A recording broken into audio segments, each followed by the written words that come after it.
Hey everyone, this is Lisa from Life in Layouts, and today I am back with day number 14 of 30 Days of Sketches with Chrissy's Beautiful Life.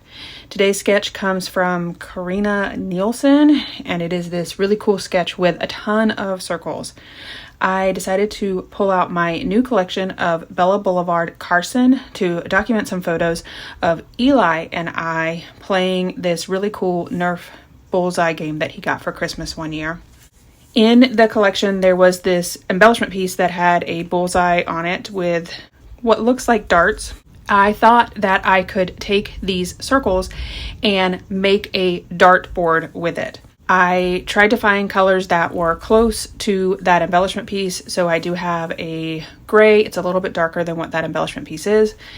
I also have a navy, a lighter blue, a red, and then a yellow. I pulled out my Creative Memories circle cutters and I am just going to town cutting a bunch of different circle sizes. I knew that I would be able to cut these circles in half, have some on the top and some on the bottom. So I wasn't too worried about the circles being full circles. Eli had to stick his head in there very quickly.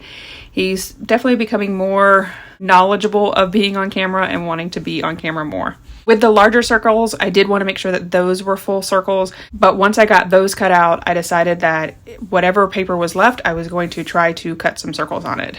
I do a pretty good job covering up those three last circles that I end up making, and you can't even tell that they're not full circles. I had to pull out the templates for these things. I hardly ever use them, but I wanted to make sure that I had the correct size. So what I would do is I would line up the larger circle, figure out what size that circle was, and then find the circle that was a half an inch smaller. If you've never used the Creative Memories cutting system, I've had this thing probably 15 years. The blades I've only replaced once, and that was simply because they upgraded the blade system. This system is no longer available, but you can often find it on secondhand stores like eBay and places like that. It comes with 3 circles, and then each one of those circles has the ability to cut out 6 size circles. So 3 on the inside and 3 on the outside, depending on the color blade that you're using. So for some of the circles, it was pretty easy to find out which ones were a half an inch smaller, because if I would use the largest one, I just needed to use the smallest one when cutting it out. The tricky part came when I needed to go down to a different circle size. But I got into a rhythm and I was just going to town. At this point, I thought it would be really fun to send a picture to my Facebook group and see what they thought I was making. Since I just had the gray, dark blue, and light blue, I got a lot of responses about things that include bubbles or taking baths, things like that. I did that specifically so they wouldn't see the center parts of the red and the yellow. I felt like that would definitely give it away. I like doing things like that in the Facebook group, giving you guys some sneak peeks in regards to what's coming up and allowing you to try to guess what the layout was about. No one guessed dartboards, which I don't think that I would have gotten that either from those 3 circles, but it was fun to see everybody guess. I got the red down as well as the yellow, and the center of my dartboards are really large. These dartboards are really big, and I didn't realize how big they were going to be when I was starting out. And at this point, I had cut way too many circles to redo them, so I was just going with it. I did have one circle that I kept cutting the edges off, and I knew that those circles were going to be part of the center of the layout, so I knew I needed full circles. I just set those circles aside. I knew that I could adhere those circles to my mat. Because I was making the inner circle, I would be able to cut out the smaller circle. When I got down to the smallest circle that I needed a half inch circle, which I do not have a half inch punch. I have a 1 inch, 3/4 of an inch, and 1/4 of an inch, but not a half inch. And so those really small ones, I decided not to do at all because the yellow circle was not the same proportion as all of the other ones. I left it there as it is right now, but I do end up not using it at all. So I'm still going to town trying to cut out as many yellow circles as I can to line up for all of the pieces. It did take me a while, but I really truly love the way that this layout came out. I then pulled out my ATG gun and started going to town with adhering these circles down. I did pull out that embellishment piece to make sure that it was looking like I wanted, and I was very pleased with it. And now you can see here that I am piecing this gray circle and the blue circle that is not a full circle. And once I get the red and yellow pieces down on it, you can't tell at all that they are not full circles. So now I've gotten all of my circles cut out, and I bring in my background piece and I start to decide where I want those circles based on the photos. These photos are of Eli and myself playing Nerf darts. So for this particular Christmas, he got a Nerf gun that has suction cups on the end of it, and then this dart board that was able to suction cup to a item. We have sliding glass doors going out our back porch, so I put the suction cups on the sliding glass door. That way also if we missed, we would be hitting the door as well. I took a bunch of pictures of Eli. These were the 3 best ones. I love his face in that very first one. And then he took a couple photos of me of trying to be a marksman with these little dartboards. And I will tell you, we were standing pretty close to the dartboard as well. But Eli did get a bullseye at one point, and so I definitely had to take a picture of that. And you can start to see the layout coming together. It's really shaping up. Most of the dartboard circles I'm going to put on the top of the layout, and then I do have a couple of them on the bottom. I decided to put my photos down because at this point I'm pretty confident of where I want my circles to be. I just put the adhesive in the center of the photos because I thought I would be tucking in these circles, and I wanted to be able to do that with the photos and not having to pull up the photos and pull up the adhesive. This is 5 layers of cardstock. There was no tucking these below the photos because then the photos started to stand up. So what I decided to do was just cut off the edges of the circles and add them right up against the photos themselves. So it looks like the dartboards are tucked underneath the photos, but they're really not. Because this particular circle was overlapping the other 2 circles, I did decide to put it up on fun foam. I just added some fun foam to the back of it and added some liquid adhesive. I then thought that it probably needed some fun foam at the top, so I measured that out and added it, and then put my stamping block on top of it. And I was also using the very scientific method of marking it with my fingernail to cut off the edges and make sure that they fit properly on the layout. Really, I wasn't thinking too much into it. I was putting the circles down. If it looked good, I was taking it up and adding adhesive. I did have that plan before, but I was changing it up quite a bit. At this point, you can see that I'm starting to adhere down my photos, and I will tell you that future Lisa is going to be mad at current Lisa because I have to pull these photos up later, and I'll show you that in just a second. So I have all of the dartboards down that I want to use, and at this point, I did not want to make any more dartboards, and I felt like there were enough dartboards on the layout. So I decided to pull out the Blvds from this collection and just add some regular circles. I did try to match up the circle colors with the circles from the dartboards, and I think that I did pretty well. I really like this red paper. It has black wavy striped lines on it. It's almost like a grid, but it's like a hand-drawn grid. I decided to add it to the right-hand side of the layout and then add the little tiny piece to the left, and I struggle with it so much. It takes me a while to get it down, but I finally do get it down. And at this point, I'm like, yep, I like this. I like the fact of adding the just regular circles into it with these dartboards. So I'm pulling out more Blvds.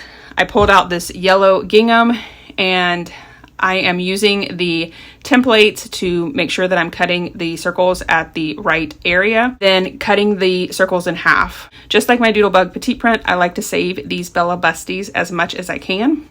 And I thought that I could use both sides of the Blvds. This one has a gingham on one side and then a tone-on-tone yellow stripe on the other. So once I get this circle down on the bottom half of the layout, I'm going to take the other half of the circle and add it to the top. I did have to pull out my spatula tool to get this tucked down. I have gotten a couple of questions about my spatula tool. This thing is super old.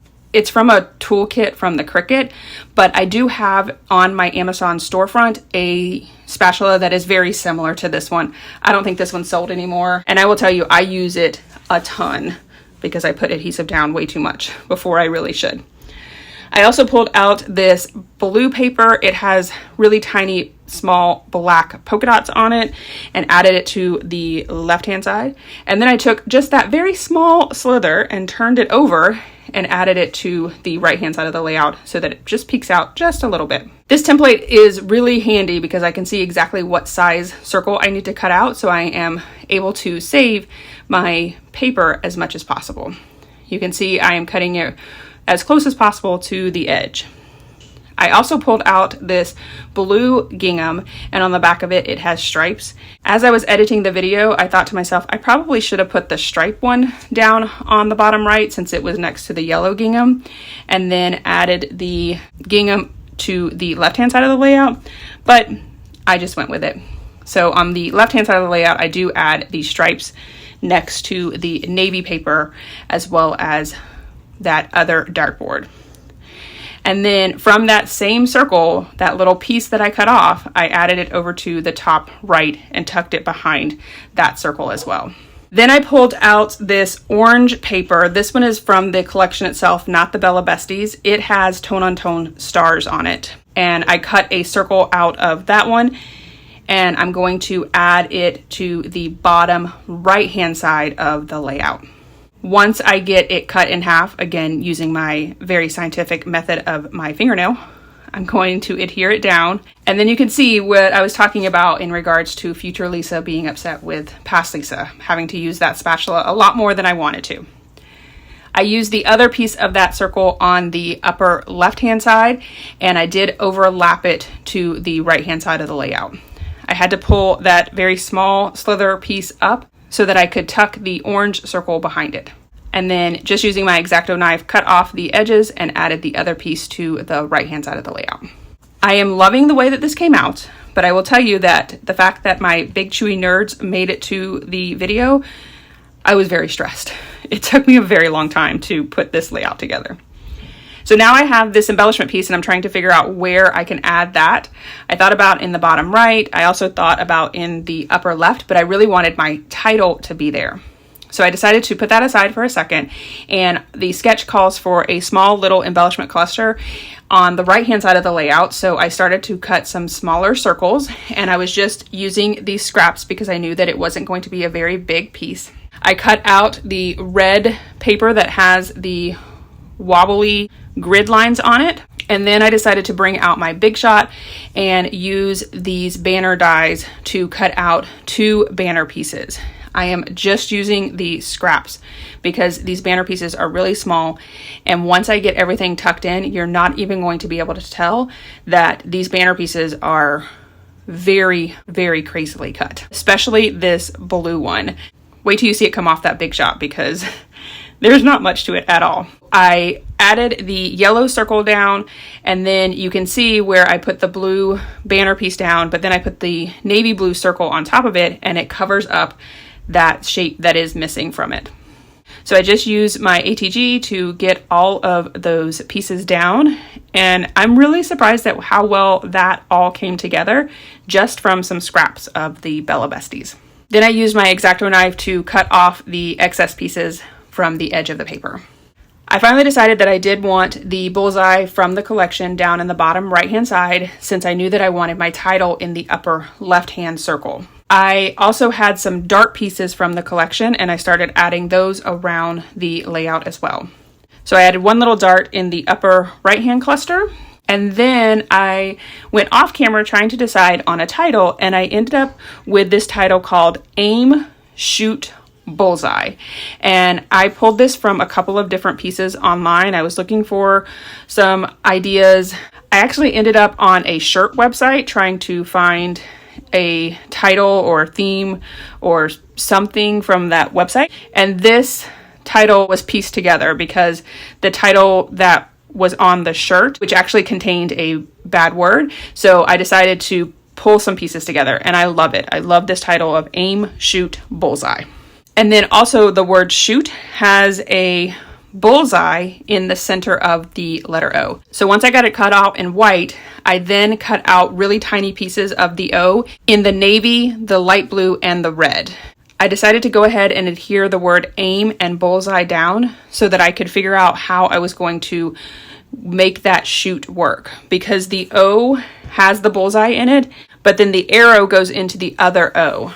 I will tell you that trying to get this bullseye out of these 3 pieces of cardstock was not easy.